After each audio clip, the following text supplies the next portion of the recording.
শীঘ্ৰে ফাদিল হ'ব ঢকুৱাখনৰ সুনীল গগৈ কাণ্ডৰ ৰহস্য ফৰেনচিক বিশেষজ্ঞ সুনীল গগৈৰ ঘৰত সুনীলৰ চাৰি আত্মীয়ক লৈ চলিছে ধাৰাবাহিক অভিযান ৰাজ্য জুকাৰি যোৱা ঢকুৱাখনৰ সুনীল গগৈ কাণ্ডই 2 মাহ 5 দিন অতিক্ৰম কৰিলে শীঘ্ৰে ফাদিল হ'ব ঢকুৱাখনৰ সুনীল গগৈৰ কাণ্ডৰ ৰহস্য ফৰেনচিক বিশেষজ্ঞ সুনীল গগৈৰ ঘৰত সুনীলৰ চাৰি আত্মীয়ক লৈ ধাৰাবাহিকভাৱে চলিছে অভিযান ৰাজ্য জুকাৰি যোৱা সুনীল গগৈৰ কাণ্ড 2 মাহ 5 দিন হল এতিয়ালৈকে অতিক্ৰম কৰিলে আজিলৈকে কিন্তু সিআইডিয়ে ফাদিল কৰিব পৰা নাই ঘটনাটোক লৈ আনটো বাদেই সুনীল গগৈ জীয়াই আছেনে কোট আছে এতিয়ালৈকে কোনো এটা ফাদিল কৰিব পৰা নাই সিআইডিয়ে সেই প্ৰশ্নৰ উত্তৰো নাই সিআইডিৰ হাতত জাহাংগীৰৰ চিহ্নমুণ্ডটো কোট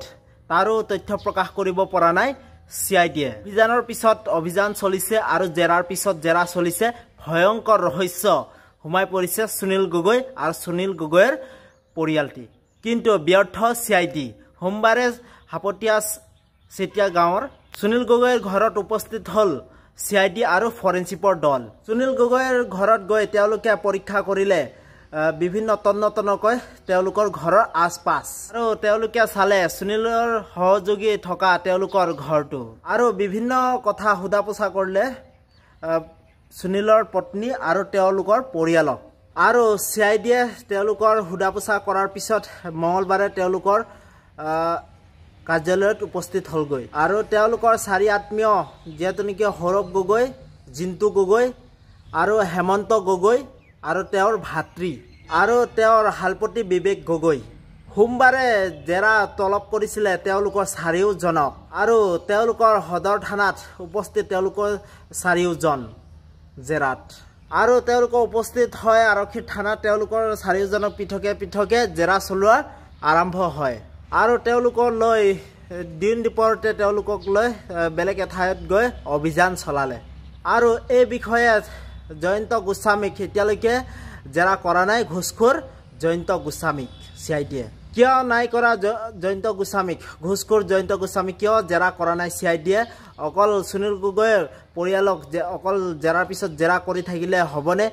আৰু এই হত্যাকাণ্ডৰ ৰহস্য ফাদিল হ'বনে সুনীল গগৈৰ পৰিয়ালক অসন্তুষ্ট হৈ পৰিছে সুনীল গগৈৰ পত্নী যেহেতু নেকি সুনীল গগৈৰ পত্নীয়ে কোৱা মতে এতিয়ালৈকে ঘুষখোৰ জয়ন্ত গোস্বামী এতিয়ালৈকে জেৰা চলোৱা নাই সিআইডিয়ে কিন্তু সুনীল গগৈৰ পত্নী পুত্ৰ আৰু তেওঁৰ ভতিজা হালপতি সকলোকে জেৰা চলাইছে কিন্তু এতিয়ালৈকে ঘুষখোৰ জয়ন্ত গোস্বামীক জেৰা চলোৱা নাই কিন্তু হত্যাকাণ্ডৰ ৰহস্য এতিয়ালৈকে ফাদিল হোৱা নাই তাৰ আৰু ৰহস্য ভয়ংকৰ ৰহস্য এতিয়ালৈকে জয়ন্ত গোস্বামীক জেৰা চলোৱা নাই আৰু সুনীল গগৈৰ পত্নীয়ে কৈছে যদি জেৰা চলাইছে কিবা তথ্য পাইছে তেওঁলোকক ভালদৰে জেৰা চলাওক কিন্তু অশান্তি নকৰিব আৰু যদি জেৰা চলাই কিবা প্ৰমাণ পাইছে প্ৰুফ পাইছে তেতিয়াহ'লে শাস্তি দিব লাগে সুনীল গগৈৰ পত্নীয়ে সাংবাদিক মাধ্যমৰ আগত সামাজিক মাধ্যমৰ আগত সকলো কথা খুলি ক'লে আমিও কিবা দুখ কৰিছোঁ যদি দুখ আমাক শাস্তি দিব লাগে আৰু ল'ৰাও এতিয়া কলেজত পঢ়িব যাব লাগে কিন্তু এতিয়া ল'ৰা কলেজত পঢ়িব যাব পৰা নাই যদি সুনীল গগৈ জীয়াই আছে সুনীল গগৈক উলিয়াওক আৰু যদি সুনীল গগৈ য'তে আছে তেওঁক জেৰা কৰি উলিয়াই আনক আৰু আমাৰ যদি কিবা দুখত কিবা যদি আমি ভুল কৰিছোঁ কিবা প্ৰমাণ পাইছে তেতিয়াহ'লে আমাক শাস্তি দিয়ক এনে আমাক অশান্তি দি নাথাকিব সকলো কথা ক'লে সুনীল গগৈৰ পত্নী পুষ্পা গগৈ মুখ্যমন্ত্ৰী ডাঙৰীয়ালৈ এটাই হাতজোৰ কৰি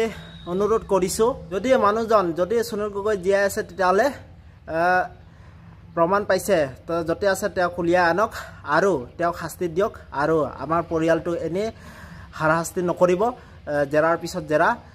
নকৰিব যেহেতু নেকি জয়ন্ত গোস্বামীক এতিয়ালৈকে ঘুষখোৰ জয়ন্ত গোস্বামী এতিয়ালৈকে জেৰা চলোৱা নাই আমাক যেহেতু নেকি চাৰিজনক আৰু পুষ্পা গগৈকো জেৰা চলাই আছে জেৰাৰ পিছত জেৰা এতিয়ালৈকে কোনো এটা প্ৰমাণ তথ্য পোৱা নাই আৰু সকলোৱে জানে মানুহজনৰ এজন ঘৰৰ এজন মানুহ যদি হেৰাই যায় বহুতো দুখ হয় কষ্ট হয় সকলোৱে জানে কিন্তু ইমান দুখতে দুখ দি